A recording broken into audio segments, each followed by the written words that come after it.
Pessoal, boa tarde. É sempre muito bom estar aqui participando desse projeto da Casa da Ciência, né? Projeto muito importante que une um pouco da ciência que a gente faz aqui na faculdade com a educação, e futuramente vocês serão os cientistas e os futuros profissionais da área. Bom, o tema de hoje, a palestra de hoje vai ser sobre epigenética. Antes da gente falar sobre epigenética, eu vou colocar uma introdução sobre uma pequena introdução sobre a evolução, como ocorreu a origem dos seres vivos, e também a gente vai falar um pouquinho dos princípios básicos da biologia, tá? Senão não tem como a gente falar de epigenética antes disso.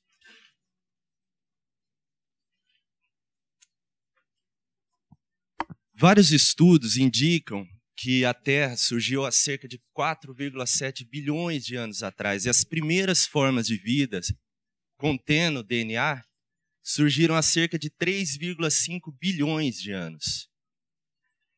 Vocês já ouviram falar da teoria evolutiva? Sim? De acordo com essa teoria evolutiva, as condições na Terra primitiva, de alta temperatura, descargas elétricas, metano, amônia, gás hidrogênio e vapor d'água, propiciaram a formação das primeiras substâncias orgânicas complexas, como, por exemplo, açúcares, lipídios, aminoácidos e alguns compostos nitrogenados. A partir dessas formas mais complexas orgânicas que se originaram na Terra primitiva, surgiram as primeiras formas de vida na Terra, que foram organismos que a gente chama de unicelulares, formas bem simples de vida. E posteriormente surgiram os primeiros organismos pluricelulares, há cerca de 1,7 bilhões de anos atrás. Bom, o que a gente sabe, pessoal, é que para ter vida, todos os organismos vivos, eles, desde as formas simples até as mais complexas, precisam necessariamente apresentar algumas informações bioquímicas, que a gente chama de material genético, que permite o desenvolvimento desses organismos. Nos organismos que apresentam célula, quer dizer, exceto os vírus, esse material genético é chamado de DNA, ou ácido desoxirribonucleico. O RNA é o material genético de alguns vírus. E o que esse material genético precisa ter de propriedade para propiciar a vida? Ele precisa ser capaz de armazenar informações, capaz de se replicar e capaz de sofrer mutações. É o que permite a adaptação, a seleção natural e a evolução. Ao longo da evolução, então, os organismos desenvolveram mecanismos que permitem a leitura dessas instruções contidas no DNA e o processamento dessas informações. Esse é o princípio básico da biologia. Vocês já ouviram falar do dogma central da biologia? Já? Não? É importante a gente lembrar desse princípio básico da biologia antes de falar de epigenética. Bom, então, esse é o dogma central da biologia. A gente tem lá no núcleo das células a molécula de DNA, que ela é capaz de se replicar. Antes da célula se dividir, você tem que ter uma duplicação desse DNA. Esse DNA ele é utilizado como molde para a construção de um RNA, que a gente chama de RNA mensageiro, em muitos casos. E esse RNA mensageiro ele é utilizado para a produção do quê? Da proteína. Esse é o dogma central. Processo de transcrição e tradução. A gente sabe hoje que também existem o processo de transcrição reversa, no qual o RNA é utilizado como molde para a produção de uma molécula de DNA. E também que muitos RNAs não codificam proteínas. Provavelmente vocês vão ter aula sobre isso, vão ter palestras sobre esses RNAs não codificantes, que exercem outras funções que não seja a produção da proteína. Bom, os organismos multicelulares, como, por exemplo, plantas, aves e mamíferos, eles são compostos por vários tipos de células diferentes. E cada um desses organismos cada célula desses organismos apresenta o mesmo DNA. Um ser humano adulto, pessoal, só para a gente ter uma ideia, tem cerca de 100 trilhões de células e vários milhões de tipos celulares diferentes. E esses tecidos, todos os tecidos do nosso organismo, eles se originam a partir de uma única célula, chamada célula-ovo ou zigoto. Depois da fecundação, o espermatozoide se une com o óvulo, ocorre então a fecundação, forma o zigoto, e esse zigoto vai formar um ser humano adulto, tá? Com vários tipos celulares diferentes. Vocês estão pensando uma coisa? Como se a gente tem o mesmo DNA em todas as células, por que elas são diferentes? Cada uma exerce uma função, isso é um fato, mas o que fez essas células ficarem diferentes? Elas surgiram de uma única célula. Exatamente.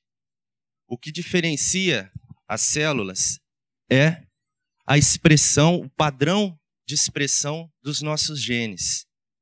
Em determinadas células, a gente tem alguns genes ativos que estão inativos em outras. E vice-versa. Por exemplo, a célula do nosso tecido epitelial, ela tem o gene da melanina ativo. Então a gente produz melanina. Mas esse gene da melanina, ele está inativo no músculo cardíaco, no coração.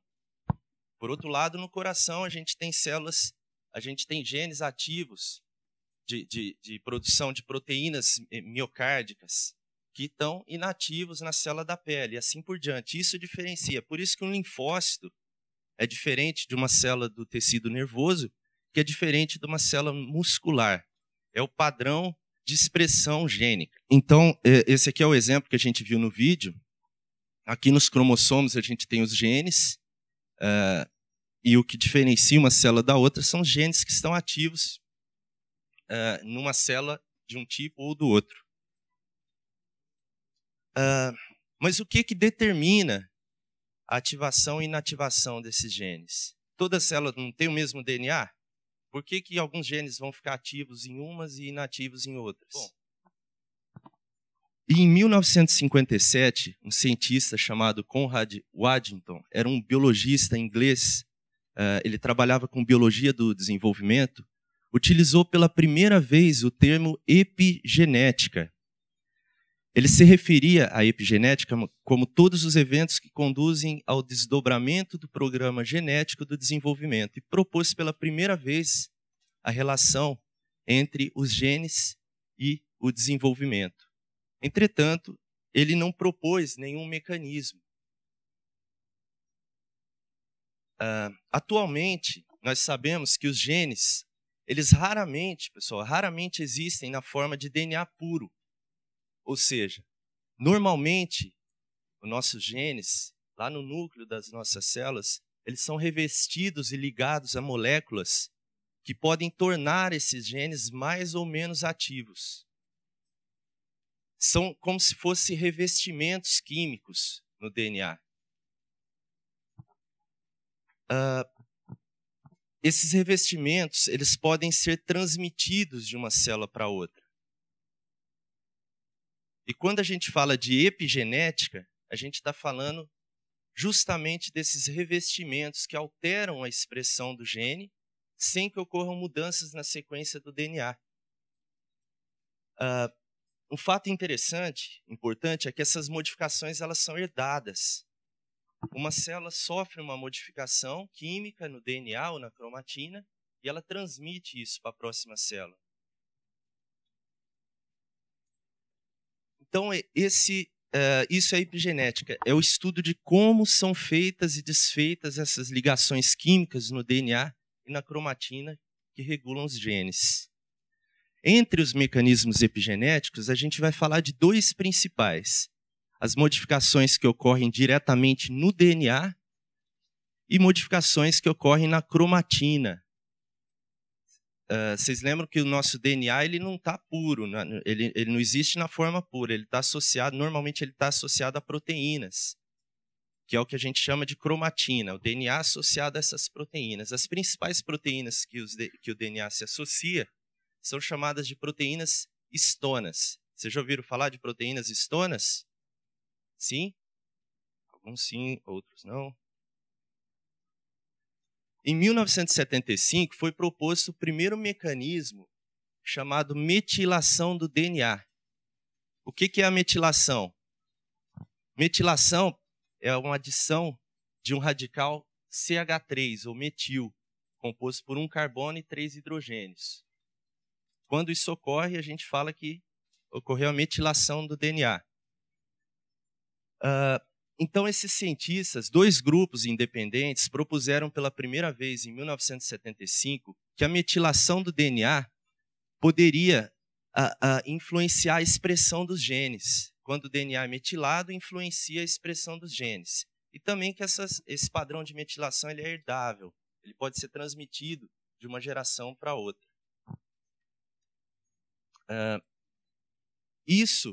Essas mudanças químicas, em parte, poderiam explicar como que ocorre o desenvolvimento, por exemplo, e a diferenciação celular. Se toda célula tem o mesmo DNA, por que elas são diferentes? Porque provavelmente existem modificações químicas que vão ocorrendo ao longo do tempo que vão alterando o padrão de expressão gênica dessas células. Então, a metilação do DNA, então, consiste na adição de um radical metil, CH3, no carbono 5 da base citosina, seguida de guanina do DNA. Bom, a gente vai ter que lembrar só que a metilação ocorre na base citosina. Lembra da citosina, guanina, timina e adenina? Vocês já estudaram isso? São as bases nitrogenadas do DNA. Tá? Essa metilação, esse radical metil, normalmente ele ocorre na base citosina. É só isso que é mais importante a gente saber agora.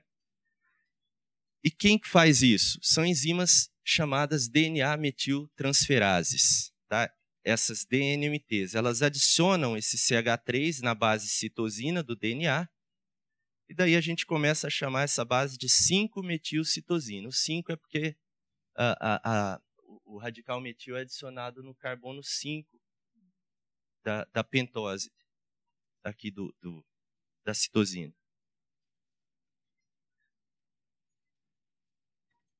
O que acontece quando esse DNA é metilado? Quando o DNA é metilado, ocorre o recrutamento de outras proteínas e complexos que a gente chama de correpressores, que promove a compactação do DNA e da cromatina. Isso inibe a expressão do gene. Então, imagina que isso aqui é uma molécula de DNA. Quando esse DNA não está metilado, esse gene ele pode ser transcrito. Tá? Vai produzir um RNA e depois uma proteína.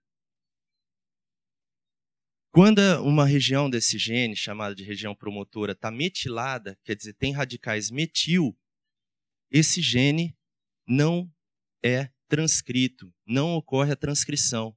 Quando esses radicais metil estão ligados no DNA, a RNA polimerase, que é a enzima que faz a transcrição, ela não consegue se ligar na região promotora do gene e não consegue transcrever. Primeiro, a gente tem que saber uma diferença de proteína e enzima. Tá? O que é uma proteína? A gente viu ali naquele vídeo o que constitui uma proteína. Do que ela é feita? Aminoácidos, não é? Lembra que a gente viu ali os aminoácidos sendo juntados para formar a proteína? Algumas proteínas elas têm funções de acelerar algumas reações químicas. Como que a gente chama essas proteínas? Que catalisam reações químicas ou aceleram reações químicas. Como? Enzimas, isso. Então é por isso que a gente fala que toda enzima é uma proteína, tem aquele trocadilho. Mas nem toda proteína é enzima. A gente tem outras proteínas que têm outras funções. A gente tem proteínas, por exemplo, de pigmentação. A gente falou da melanina. A gente tem proteínas que formam as fibras musculares, actina, miosina. Tem Existem vários tipos de proteínas, pessoal, e várias funções que essas proteínas exercem. Uma das funções é a atividade de enzima.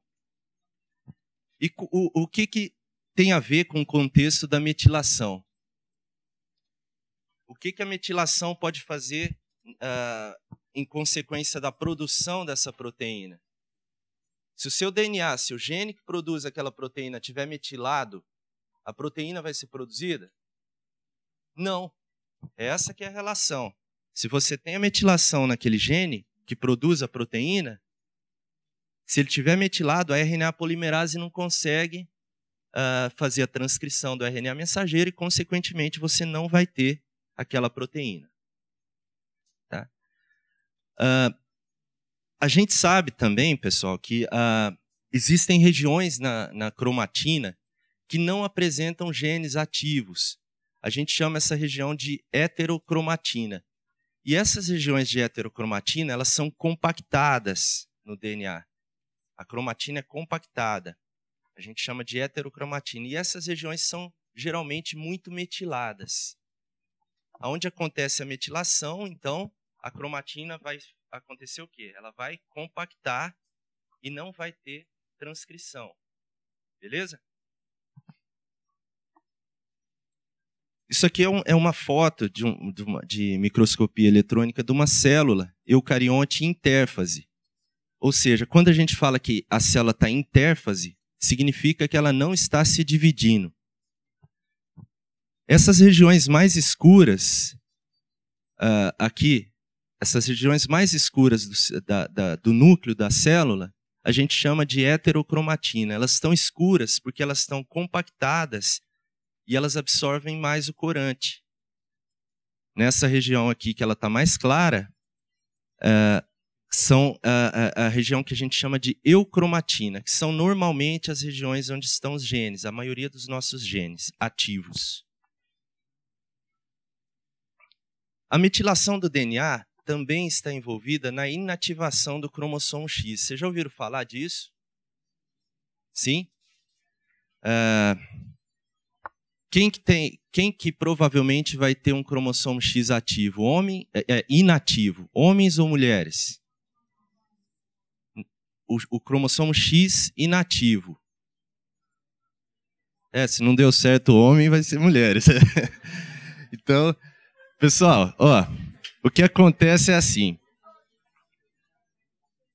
No núcleo de cada célula do nosso corpo, exceto das células germinativas, a gente tem 46 cromossomos, tanto homem quanto mulher. Qual que é a diferença? O homem apresenta um par de cromossomos sexuais que a gente chama de X, cromossomo X, que é esse maior, e um cromossomo Y, que é menor. A mulher, ela apresenta 2 cromossomos X. Tá? Então, teoricamente, a mulher ela vai ter mais...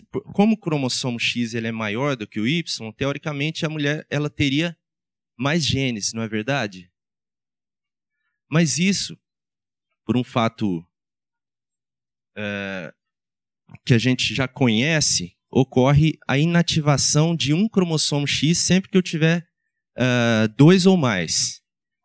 Se a pessoa tem 2 cromossomos X, uma mulher normal, um desses cromossomos vai ser inativado. Esse cromossomo vai ser metilado e compactado. O cromossomo X, nos seres humanos, tem aproximadamente 900 genes. O cromossomo Y tem aproximadamente 60 genes. Na mulher, a gente já conhece essa região responsável pela inativação do cromossomo X. Na mulher, cerca de 85% dos genes de um dos cromossomos X são inativos. É um mecanismo que a gente chama de compensação da dose. Apesar dela ter 2X e o homem só 1, 85% dos genes de um dos cromossomos X da mulher, ele é inativado. Isso aqui é uma fotografia, uma célula corada, um núcleo de uma célula intérfase corada. A gente consegue ver uma região mais corada no núcleo da célula intérfase, que isso ficou conhecido como cromatina sexual ou corpúsculo de Barr, que foi o cientista que descobriu essa estrutura. Isso aqui só acontece nas mulheres. Por quê? Porque a mulher tem um X inativo, e esse X é condensado, e a gente consegue ver isso no microscópio, quando a célula está em intérfase. Por que eu não estou vendo os cromossomos aqui? Isso é uma coisa importante.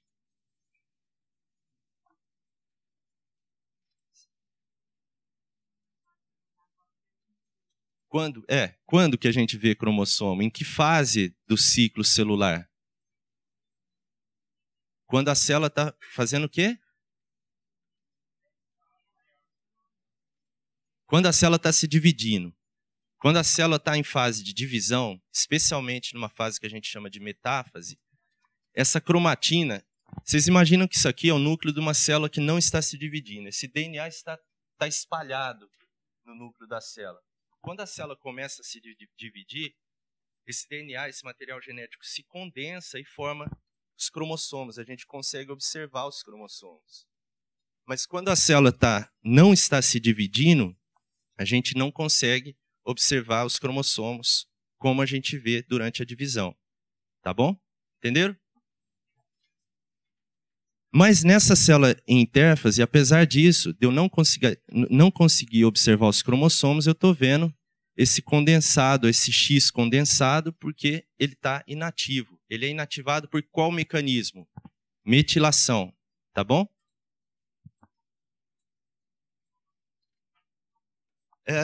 A gente falou de como que ocorre a metilação do DNA. A metilação ocorre por atividade enzimática, por enzimas que a gente chama de DNA metiltransferase. E como que ocorre a desmetilação? Por dois mecanismos. O que é desmetilação? A retirada do radical metil do DNA. Como que ocorre essa desmetilação? Quando a enzima DNA metiltransferase perde a atividade, a célula continua se dividindo. E se essa enzima não estiver atuando, a célula vai perdendo a metilação naturalmente, é o que a gente chama de desmetilação passiva. Essa desmetilação, essa retirada do radical metil do DNA, também pode ocorrer por atividade enzimática. Várias enzimas atuam nesse processo, em várias etapas. Bom, como a gente tinha falado, o DNA metiltransferase são as enzimas que promovem a metilação do DNA. Existem 3 tipos principais de DNA metiltransferase. A DNA metiltransferase 1, 3A e 3B. Qual que é a diferença básica entre elas? A DNA metiltransferase 3A e 3B são responsáveis pelas novas metilações do DNA. Lembra que a gente falou que a gente pode ir assumindo novos padrões de expressão gênica? Um dos motivos é essas novas metilações no DNA que vão ocorrendo. E quem são responsáveis por essas novas metilações? A DNA metiltransferase 3A e 3B. Mas, ao mesmo tempo, a gente comentou também que essas metilações, essas modificações epigenéticas, elas são herdáveis, elas são transmitidas durante as divisões, não são? E quem que faz isso? Imagina o DNA dupla fita. Ele está metilado. As 2 fitas dele têm metilação. Quando esse DNA vai se duplicar, essas 2 fitas vão se abrir e cada uma vai servir de molde para a construção de uma nova fita. Tá certo? Essa nova fita, quando ela é recém-sintetizada, ela não vai ter metilação. Vocês concordam? Quem faz essa metilação, que a gente chama de manutenção dos padrões de metilação, é a DNA metiltransferase 1. Entenderam a diferença? A 3A e 3B, elas fazem as novas metilações. A DNA metiltransferase 1, ela mantém o padrão de metilação durante as divisões. Bom, a gente falou, pessoal, até agora, de um mecanismo epigenético, ou seja, que não é genético, mas influencia a expressão dos genes, que é chamado de metilação do DNA. Mas também existem outros mecanismos epigenéticos que são as modificações na cromatina.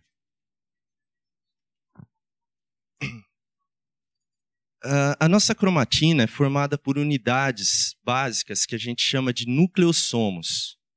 Se a gente observar a nossa cromatina, o DNA mais essas proteínas associadas no microscópio eletrônico, a gente vai ver um aspecto que a gente chama de colar de contas. Vocês já ouviram falar disso?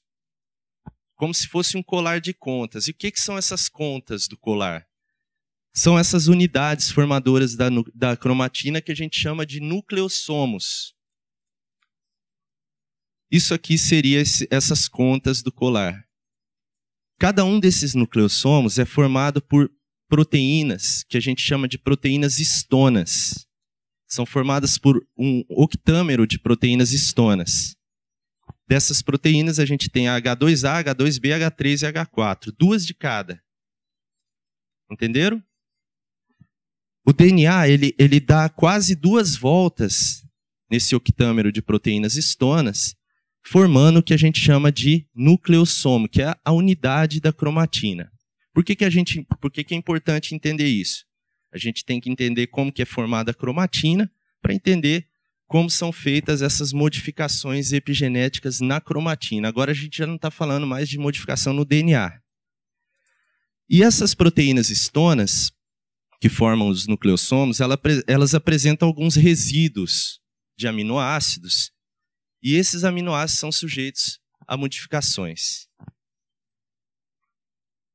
Uma dessas modificações, que a gente chama, uma das principais modificações que acontece nessas proteínas histonas, é a acetilação das histonas, que consiste na adição de radical acetil nas histonas. Qual que é a consequência disso? Quando essas proteínas, os nucleossomos que formam a cromatina, eles são acetilados, ocorre a descompactação da cromatina. Pessoal, no geral, quando acontece essa descompactação da cromatina, permite o quê? A expressão dos genes. Quando acontece a compactação, o que acontece? Inibe a expressão dos genes, não é? Inibe a transcrição e, consequentemente, se for um gene produtor de proteína, você não vai produzir a proteína, quando a cromatina está compactada. Essa acetilação, então, ocorre por meio de enzima chamada histona-acetiltransferases. O nome fala o que ela faz. Ela transfere acetil para as histonas. E o que vai acontecer com essa expressão? Vai ativar a expressão gênica. Por outro lado, tem outras enzimas que a gente chama de histona-desacetilases, que elas retiram esses radicais acetil das histonas, promovendo compactação da cromatina, e o que a gente vai ter? Repressão da transcrição. Entenderam essa parte? Pessoal, se não entender, pode perguntar, viu?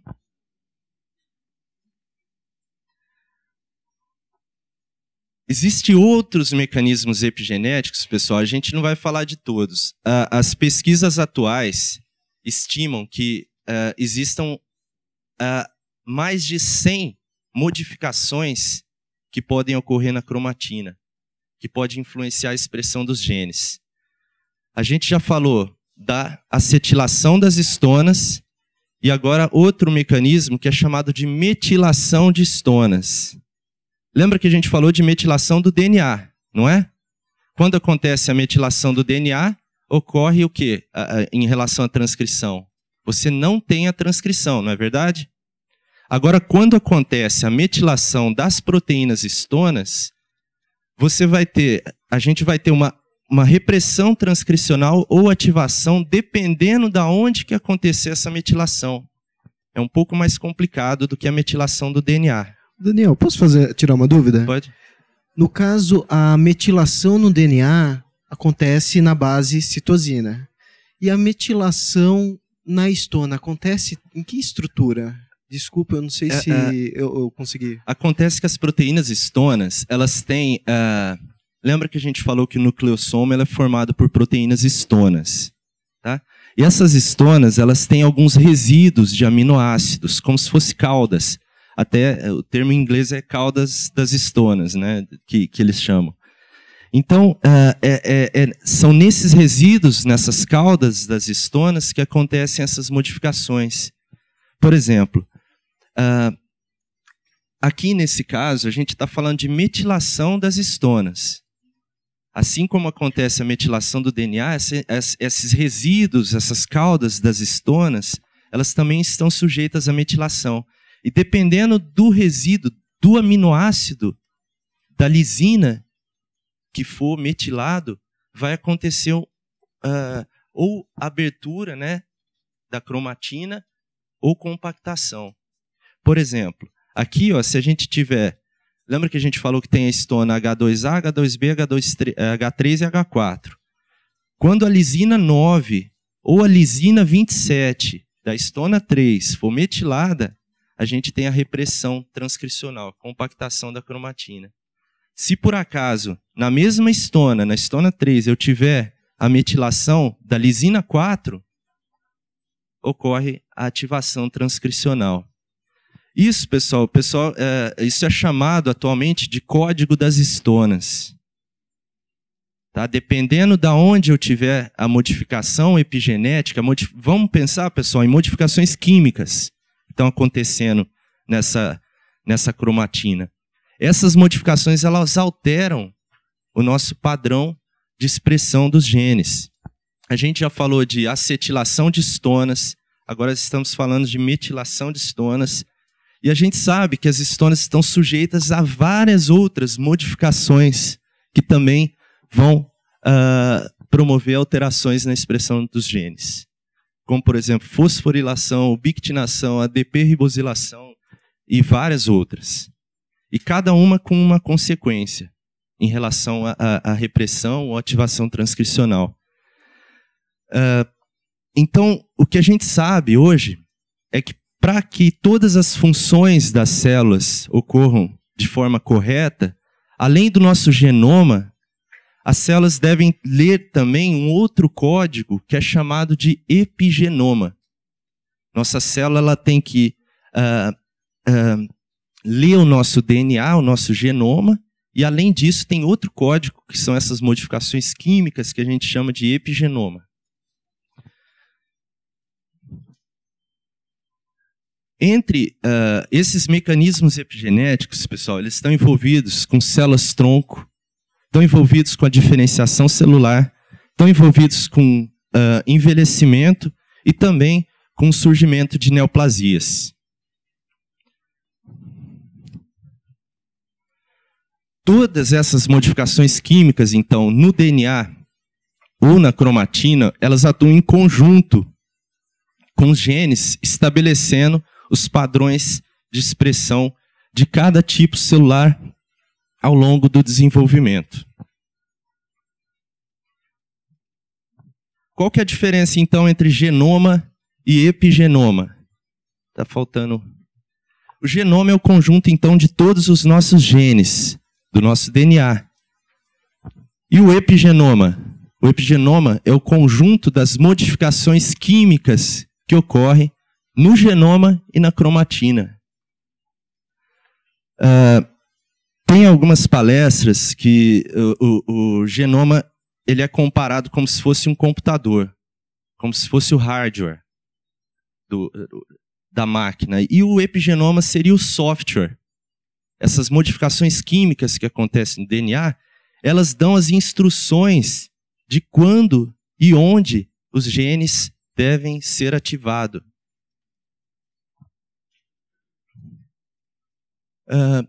E a gente sabe também, pessoal, uma coisa importante é que esses padrões epigenéticos eles são influenciados pelo ambiente. Cada vez mais surgem pesquisas a respeito disso. A gente sabe que essas modificações epigenéticas elas são provocadas por fatores ambientais, como, por exemplo, alimentação, uso de bebidas alcoólicas, cigarro, até atividade física, estresse. Essas modificações elas podem ocorrer no útero materno. Quando a criança está no útero ainda, e a mãe sofre algum estresse, ou de repente a alimentação da mãe pode alterar essa epigenética da criança. Na verdade, a gente ainda está começando a entender como e o que causa essas alterações epigenéticas. A gente sabe que, como a gente falou, a gente sabe que essas alterações elas são transmitidas durante as divisões celulares. Alguns estudos têm mostrado que essas alterações, por exemplo, elas podem ser transmitidas entre gerações. O que foi alterado lá na vida da sua avó, por exemplo, isso pode ser transmitido da sua avó para sua mãe durante uma geração ou para você. Depois da Segunda Guerra Mundial, fizeram alguns estudos sobre o comportamento desse padrão epigenético de crianças cujas mães sofreram fome durante o pós-guerra. Então existem algumas relações que ainda não estão bem estabelecidas, mas existem. Isso é só para vocês terem uma ideia como que isso é abrangente. Quer dizer, aquela história que a gente sabia sobre genética, né, não é tão simples assim, que só o nosso DNA que ele é transmitido de uma célula para outra. A gente pode adquirir algumas características também, por influência do ambiente, esses revestimentos químicos do DNA, a gente pode adquirir e pode transmitir isso. Tá certo? Vocês já pensaram nos casos de gêmeos monozigóticos? Vocês sabem o que são gêmeos monozigóticos? Sabe? Eles são formados por um espermatozoide e um óvulo, um zigoto. Por isso que o nome é monozigóticos. Mas eles são realmente idênticos? Vocês são idênticos? Sim, não? Por que tem alguns casos de gêmeos idênticos que um dos gêmeos desenvolve câncer e o outro não? Vocês já ouviram falar desse tipo de caso? Já ou não? Existem alguns casos desses, mas se eles têm o mesmo DNA, por que um desenvolve e o outro não? Tá? Eles são realmente idênticos. A gente sabe que os gêmeos monozigóticos, o termo correto, pessoal, hoje não é gêmeos idênticos, são gêmeos monozigóticos. Monozigóticos porque eles desenvolvem a partir de um único zigoto. Mas eles não são totalmente idênticos. Por quê? Pela epigenética, não é? É epigenética, é o que a gente está vendo agora. A gente não falou que o ambiente ele pode alterar essas modificações, pode provocar modificações químicas no nosso DNA e alterar o padrão de expressão? Dependendo do ambiente que esses gêmeos foram criados, se eu separar os dois e colocar um para viver num lugar com fartura de alimento, esse irmão ele pratica exercício físico, ele vai ter essa epigenética diferente de outro, se esse outro eu colocar num lugar que ele não tem uma alimentação suficiente e outras condições adversas. Quanto maior, a gente sabe hoje em dia, pessoal, que quanto maior a idade dos gêmeos monozigóticos, maior vão se acentuando as diferenças epigenéticas. Existem estudos sobre isso. Quanto mais avança a idade, mais a diferença epigenética entre os gêmeos, principalmente se eles forem criados em ambientes diferentes. Então, hoje a gente sabe que as alterações epigenéticas elas podem promover alterações genéticas, ou seja, a metilação do DNA, por exemplo, lembra que a gente falou que ela provoca a compactação da cromatina? Em algumas regiões do DNA isso é importante. A compactação da cromatina, ela evita a quebra do DNA. Quebra do DNA não é uma coisa boa. Quando quebras no DNA ocorre normalmente, por exemplo, em câncer. Tá? Então tem regiões que são hipermetiladas. Tem muita metilação, essa cromatina é compactada, isso evita quebras, por exemplo. Quando eu tenho a desmetilação dessas regiões, eu posso ter quebras no DNA. Eu posso quebrar numa região de um gene importante. Então, nesse contexto, as alterações epigenéticas elas podem promover alterações genéticas. E como que poderia uma alteração genética, uma mutação, por exemplo, provocar uma alteração epigenética? Alguém tem uma ideia? Lembra que a gente falou que tem algumas enzimas que promovem a metilação do DNA? O que acontece se eu tiver uma mutação no gene que produz a enzima que metila o DNA? Não vai metilar, não é?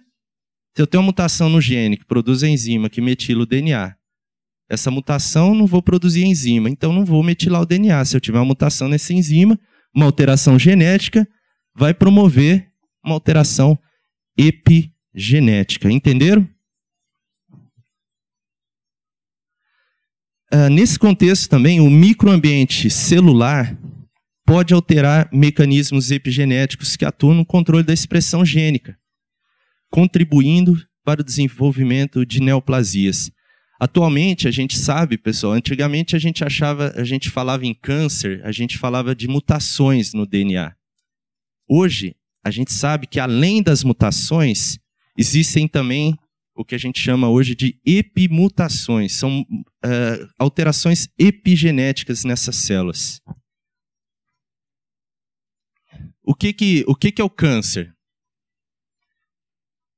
Na verdade, quando a gente fala de câncer, o correto é a gente falar que o câncer são várias doenças, não é uma doença, são várias. Dependendo do tipo de câncer, a gente está se referindo a uma doença diferente. E o câncer, ele acontece por uma proliferação celular descontrolada. Lembra que a gente falou da evolução dos organismos multicelulares? Todas as nossas células, elas têm que se proliferar na hora certa, parar de proliferar quando não é necessário. Todo esse controle tem que ocorrer de forma adequada para a gente não desenvolver uma neoplasia. Tá? Quando a gente perde esse controle, que a gente chama de homeostase, quando a gente perde esse controle das divisões e o controle do ciclo de divisões das células, pode ocorrer uma neoplasia. Então, essas células, imagina uma célula que ela perde o controle da divisão, ela começa a se proliferar sem controle, isso pode formar um tumor. Esse tumor pode se espalhar, tá, num processo que a gente chama de metástase, e formar um tumor que a gente chama de tumor maligno. Os principais genes que controlam esse ciclo de divisões das células são 3 tipos principais. Os genes que estimulam as divisões, que a gente chama de proto-oncogenes. Os genes que impedem as divisões celulares, que a gente chama de genes supressores de tumor, que ele não deixa a célula se dividir, seria mais ou menos assim. E os genes de reparo do DNA. Por que são importantes os genes de reparo? Se a gente sofre uma mutação, que é comum, normalmente, provavelmente todo mundo está sofrendo mutação agora aqui na sala, pela estimativa. É uma coisa muito comum. Mas a gente tem mecanismos que reparam esse DNA. Essas mutações espontâneas, principalmente. Às vezes, na hora do DNA se dividir, uma base nitrogenada, um nucleotídeo, é incorporado de forma errada. Só que a gente tem mecanismos que reparam, que retiram esse nucleotídeo errado. Posteriormente, a DNA polimerase vai lá e constrói de novo o DNA de forma correta. Quando a gente tem mutações nesses genes de reparo, esses erros começam a se acumular nas células. E esse é um dos motivos do surgimento de neoplasias, de câncer. Qual que seria a consequência de uma mutação, então, num gene supressor de tumor? Imagina que eu tenho aqui a fita de DNA, eu tenho uma mutação num gene que impede a célula de se dividir. que vai acontecer? Se ele não impedir a célula vai se dividir. Isso pode provocar, a gente está falando de forma bem simples, isso geralmente não é só um evento que provoca a neoplasia, o câncer. Geralmente são vários eventos que se acumulam. Mas, por exemplo, nesse caso, se eu tiver uma mutação que impede a transcrição desse gene supressor, eu posso ter o desenvolvimento da neoplasia. Nesse contexto, a metilação do DNA pode ter o mesmo efeito. Eu não preciso ter a mutação do gene. Se ele tiver metilado, ele também não vai ser transcrito. Se ele é um gene supressor, que ele evita a célula se dividir na hora errada, se ele tiver mutado, ele não vai suprimir e a célula vai se dividir. Vocês entenderam? Exatamente. Essa é a grande diferença das... talvez a vantagem da gente conhecer as alterações epigenéticas é que elas são reversíveis. Não necessariamente que a gente não sabe exatamente quando que vai ocorrer essa reversão. Mas existem drogas epigenéticas que podem reverter isso. Né? É uma das coisas, eu estou estudando no meu pós-doutorado, são essas drogas epigenéticas no câncer, né? Na leucemia. Uhum. É dizer, não é nada simples, mas, por outro lado, a complexidade é protetora. Isso.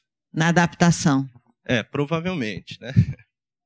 Provavelmente, porque senão estaria todo mundo morto já. Porque o tanto de mutação, tanto de...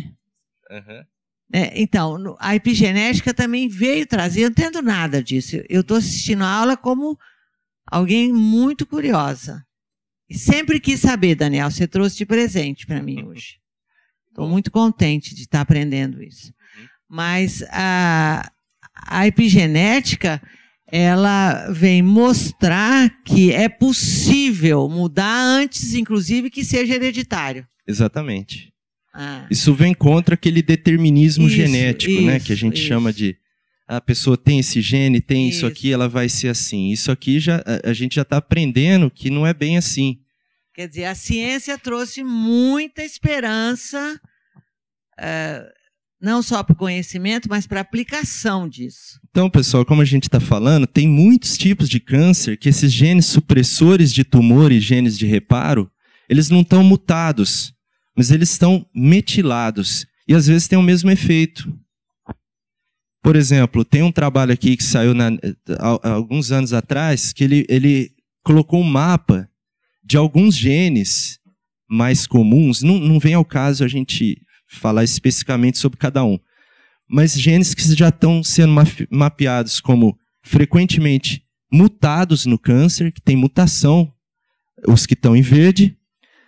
Alguns genes que estão hipermetilados, o que estão em vermelho, que é frequentemente hipermetilado em célula neoplásica, que não deveria ter essa metilação, mas tem. E o que está em roxo são genes que estão mutados ou hipermetilados.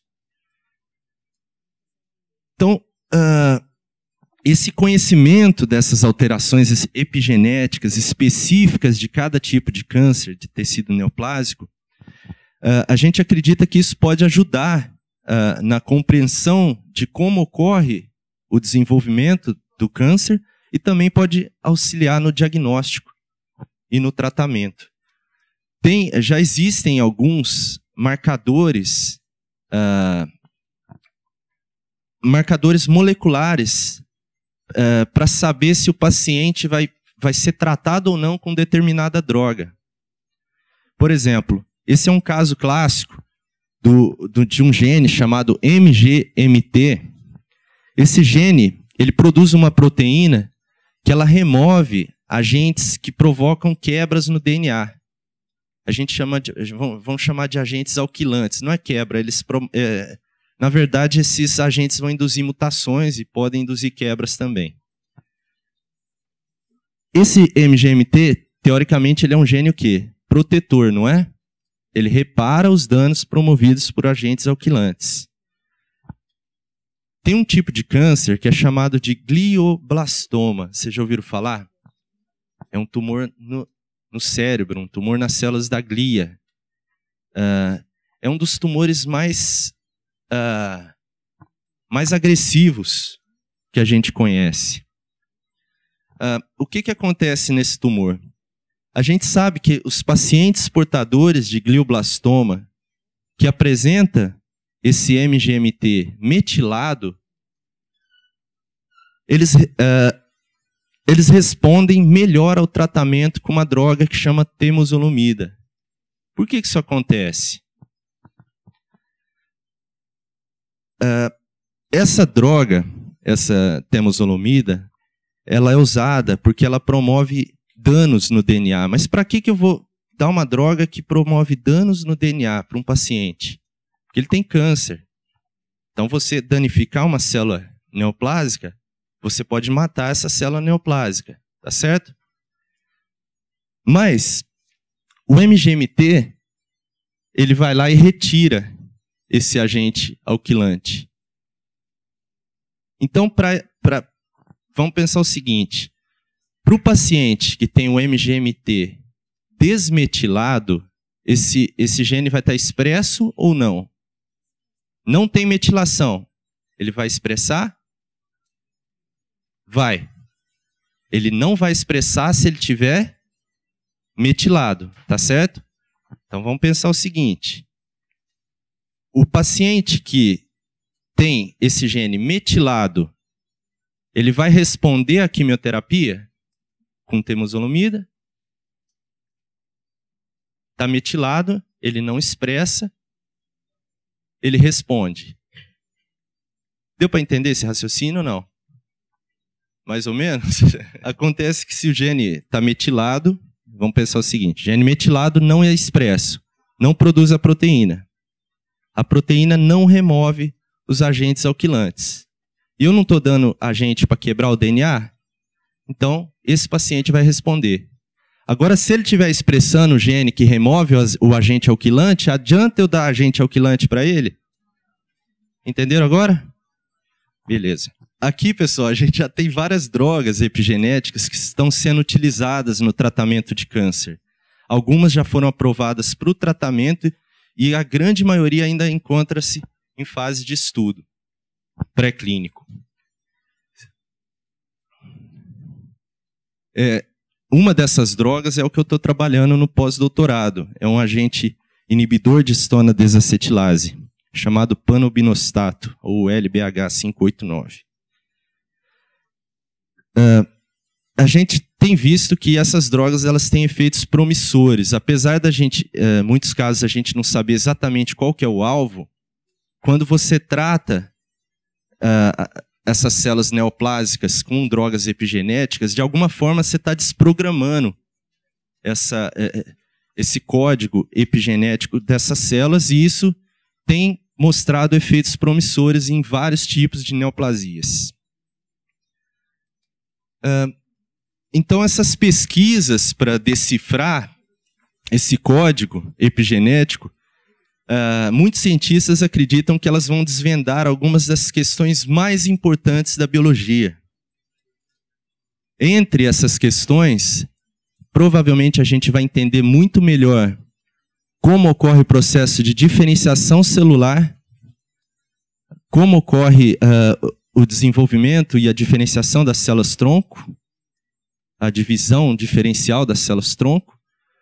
Vamos entender melhor os mecanismos de herança, mecanismos envolvidos em doenças complexas que não têm só o componente genético, mas também são influenciadas pelo ambiente, como, por exemplo, diabetes, doenças psiquiátricas, obesidade, doenças respiratórias, doenças cardíacas e o câncer, como a gente acabou de comentar alguma coisinha.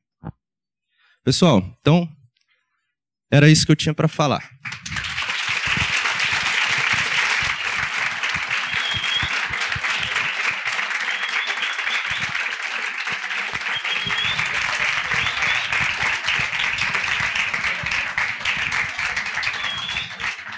Obrigado. Bom, eu tenho duas perguntas.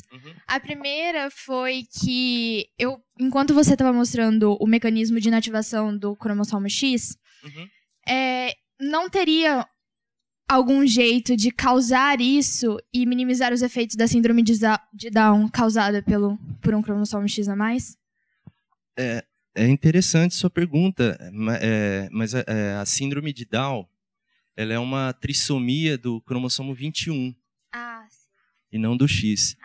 Mas é uma pergunta interessante, porque vocês já perceberam que nessas trissomias a gente tem um cromossomo a mais, Sim. por exemplo? É muito difícil ser compatível com a vida. A gente só conhece umas 3 síndromes aí de trissomias que são compatíveis com a vida. A síndrome de Down, que é a trissomia do cromossomo 21, ao invés de um par, que você recebe um da mãe e do pai, a gente, por algum motivo, você vai ter um a mais, 3 cromossomos 21. Mas, na verdade, sempre que existe um cromossomo X a mais, ele é inativado. Existem pessoas, mulheres, que têm 3 cromossomos X. Isso já foi documentado, 3 ou mais. Tem mulheres com 4 cromossomos X ao invés de 2. E normalmente, se ela tiver 3 cromossomos X, 2 vão ser inativados. Aí quando a gente olhar naquela imagem da célula, a gente vai ver 2 corpúsculos de Barr. Tá? E a segunda pergunta, eu vi em um livro, eles relacionam o uso as alterações que os anabolizantes causam nas pessoas com alterações epigenéticas. E eles dão um exemplo que isso acontece naturalmente em uma população de peixes. Mas o que me deixou confusa em relação a isso foi que na população de peixes eles continuam no mesmo ambiente. E aí essa alteração ocorre. Os que são os alfas, eles têm diferença do que os que não são. E aí essa reação pode ser revertida. E aí isso se deve a um mecanismo epigenético. Mas me deixou muito confusa. Qual é a relação que isso tem com o que os anabolizantes causam? Pois é, uma pergunta interessante. Você leu esse livro aí, é do Robert Francis, não é? Eu acho que sim. Eu também, na verdade, é confuso, é complicado, né? O que acontece, por exemplo, não se sabe exatamente, é o que muitas pesquisas estão ainda fazendo, o que provoca, nem sempre a gente sabe o que provoca, exatamente o que causa essa alteração epigenética. Então, na população de peixes, por exemplo, que você estava falando, existem algumas alterações que são consideradas epigenéticas que fazem esse peixe ser o macho alfa. E dependendo dessas alterações, e essas alterações ainda não é bem explicado o que provoca. Mas o comportamento, se ele for isolado, se esse peixe for isolado do grupo, ele perde essas alterações que ele tinha epigenética e ele passa a não ser mais o macho alfa. Isso altera até características físicas do peixe. Coloração, por exemplo. Né, o tamanho do testículo. Então, isso é muito interessante. Já o uso de anabolizante, além dessas alterações epigenéticas, existem outras consequências, assim, talvez que já são conhecidas, né? Mas um dos fatores que mais altera, assim, que são conhecidos por alterar de forma significativa esse padrão epigenético, são os hormônios. Até a exposição hormonal no útero materno, ela pode alterar esse padrão epigenético da criança, podendo alterar o comportamento dessa criança na vida adulta. Então, imagina assim, algumas coisas a gente já sabe sobre anabolizante. Por exemplo, o cara que toma anabolizante para ficar grande, para ter muito músculo, o que acontece? O homem, naturalmente, ele já produz uma quantidade de testosterona. Quando ele começa a tomar por uma fonte externa, o organismo do homem passa a entender que ele não precisa mais fabricar. Isso a longo prazo, a pessoa que faz esse uso frequente de anabolizante, a longo prazo ela pode parar de produzir testosterona, porque ela para de tomar essa fonte externa e o organismo dela já acostumou a receber de fora e ele não produz mais. Então a pessoa ela pode ter vários efeitos. Além disso, tem efeitos associados a câncer, que a gente ainda não entende exatamente como que é que ele atua, em quais lugares exatos. Você viu como é complicado o código epigenético. A gente tá começando a entender ainda a genética, né? Então agora a gente já sabe que tem isso aí. Imagina quantas modificações você pode ter. Metilação, acetilação, metilação de histonas. Isso tudo pode alterar, atuar em conjunto, né, para desenvolvimento de alguma característica aí que, no caso dos peixes, tá mais bem descrito. Agora, no caso dos anabolizantes, ainda tem muita coisa para ser desvendada. Assim, resumidamente, a metilação é quando não deixa o DNA se transformar em proteína.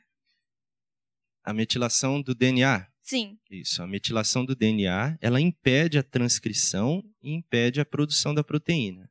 DNA metilado não produz proteína. É mais ou menos isso, né? Então, os 98% do DNA não codificante é metilado. Grande parte é metilado. 80%, a gente tem... lembra que eu falei que a metilação acontece nas bases citosinas? No C lá, é ATCG, no C. Acontece na citosina. Sempre que eu tenho citosina seguida de guanina, a gente sabe que 80% do nosso DNA, dessas regiões que tem citosina seguida de guanina, são metiladas. Grande parte do genoma é metilado.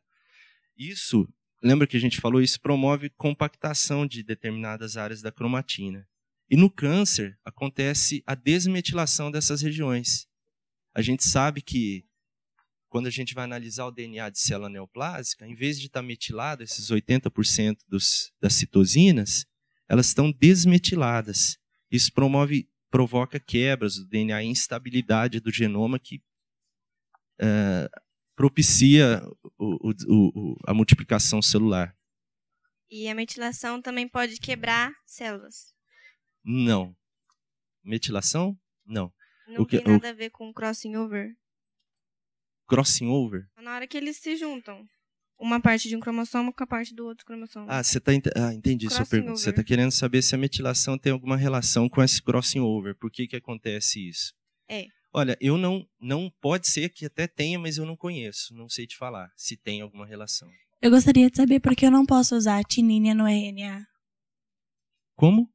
Por que eu não posso usar a tinínia no RNA que eu uso no DNA? Tem a tinina e a guanina no DNA, né? Tá. Você está perguntando em relação à composição do DNA e do RNA, né? Exato. Essa pergunta. Acontece que não é que você não pode. É que se você colocar timina no RNA, ele vai virar DNA. É a composição. O composto RNA, ele tem como característica a base nitrogenada uracila ao invés da timina.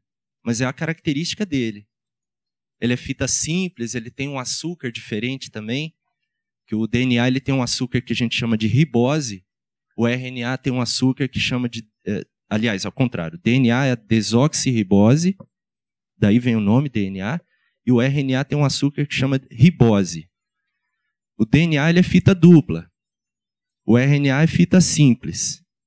O DNA ele tem adenina, timina, citosina e guanina.